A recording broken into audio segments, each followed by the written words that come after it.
Hey everyone, in this 60-second spotlight, we're going to feature the D-NVC2. This is the world's first manufacturer-independent Dante volume control. What that means is that it can control the volume of any Dante channel in any environment, simply by routing any Dante channel through it using Dante controller software. You can adjust the volume of one or two channels, either together or independently. A long press of the volume knob selects the channel, while a short press mutes and unmutes the channel. Using our RDL console software, you can choose to sum a stereo input to mono, as well as customize the channel names.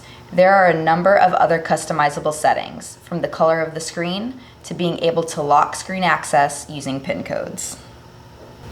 It's PoE powered, available in white, black, and stainless steel, and it's built like a brick. In fact, I think you could probably drop a cinder block on it and the cinder block would lose.